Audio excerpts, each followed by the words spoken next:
So once you finish building the base, you'll have everything you need to do a proper tracking shot. That's stage 1 done, and the next stage is building the crane, which we'll use these pieces of wood for.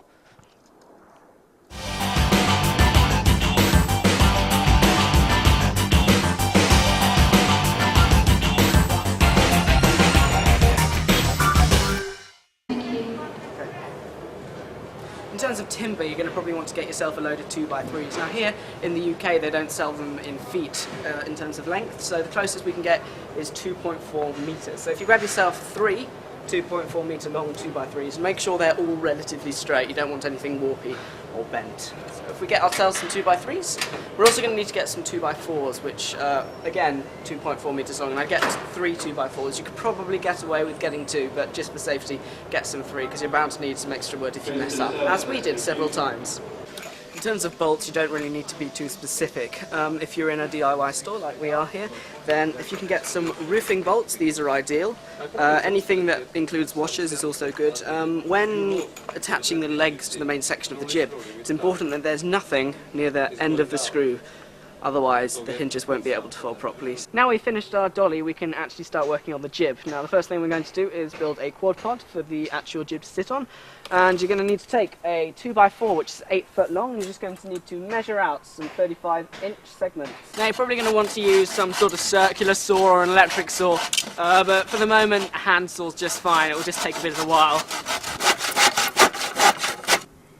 And here they are. These are the 35 bits that we cut earlier. And what I've done is I've cut off an angle at the end. Having sawn through those 2x4s, there's going to be 2 leftover pieces of wood. You're going to want to drill holes in them so that you can bolt through these 2 of them when you sandwich them together.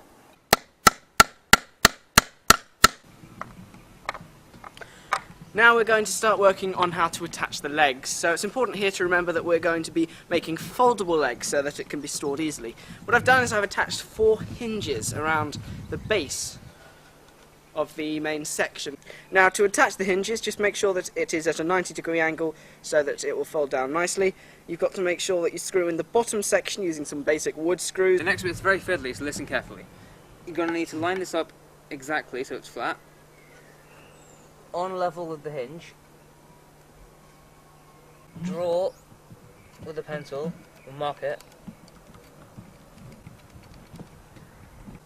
And the next thing you need to do is drill through them. And now this is the tricky bit. You've got to line up the holes we've drilled in the leg with some bolts we've run through. Now we're using basic roofing bolts here. Then just finish off by adding a couple of washers and nuts on at the end, like that. Next, you're going to take a piece of 2x4 here, measure along 28 inches, and then measure along another 9 inches. And then obviously you're going to cut them out. Line them up at the bottom and bolt them together. Now here you're going to want to cut out a 6 1/4 inch square piece of MDF, which will mount onto the Lazy Susan like this. Now you're going to want to screw that onto the very top of the quadrupod, and just make sure that it's able to spin freely. Now screw a 7-inch square piece of MDF onto the bottom of the pivot we made, and then bolt that onto the Lazy Susan, like so. Make sure that you don't do it up too tightly, as you will need to remove these a bit later on. Now it's time to start constructing the main jib arms. So what we're going to do is we're going to take a 8 foot long 2x3, and we're going to measure out 24 inches and cut down 24 inches. And this section, which is 24 inches long, is going to be the bit which you can attach weights to and use to operate the jib. Okay, so here we've got our 2 8 foot long 2x3s, and we've got the 24-inch piece. We line them up like this, and we're just going to drill some holes through the end to connect them, and then get some bolts through as well, with a couple of washers in between them so we can get a nice smooth motion, because these are basically going to rise up and down, and this is going to stay in a constant position to keep the camera always facing the same direction. And then use any spare leftover wood to just join up the other ends of the 2x3s.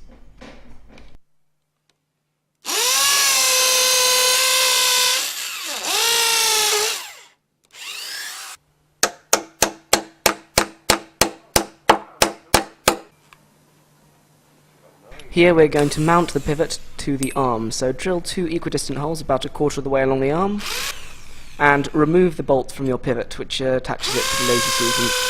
Line them up like that, and just drill through, And finally, seal them together with some bolts. Don't forget to leave washers in between the arm and the pivot to make sure that when the arm glides up and down, it's a very, very smooth motion and there's no friction at all. When adding the nuts on the other end, it's a good idea to use wing nuts here. That way you can remove the arm for transport, and also you can remove one of the nuts in order to do some poor man's tilting. Cut a corner out of one of the pieces of wood and drill some MDF on top. This is going to hold the camera. Then drill some holes just through this point here, and screw it on to the end of the arm. Now that everything was finished, we spray painted all the components black before it was time to mount them together.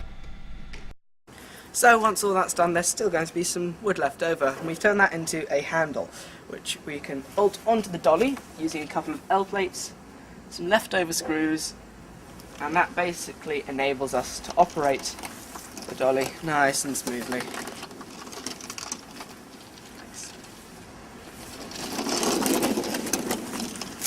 Finally, because it's going to be so hard to see the camera at the other end of the crane, you can connect in a video output cable, feed it down an extension line you can get off eBay for about £5, and finally into some sort of monitor. Here I've just used a portable DVD player with an AV input, but you can use a PlayStation screen or any sort of screen that's got a video input. Even some of those digital photo frames have these days.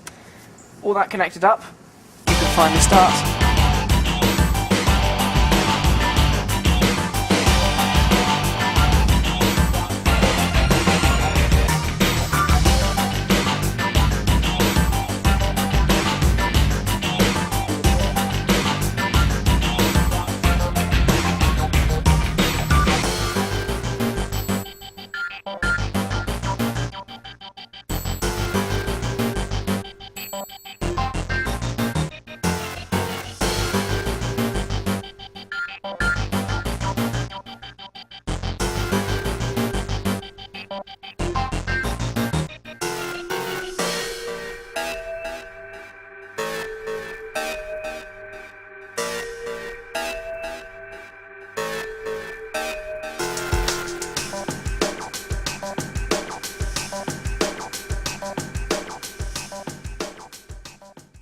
So, as you can see, we didn't fail. If you try this and didn't fail either, post us a text or video response. Also, subscribe to our channel. I'm Tom and that's Joseph, and until next time.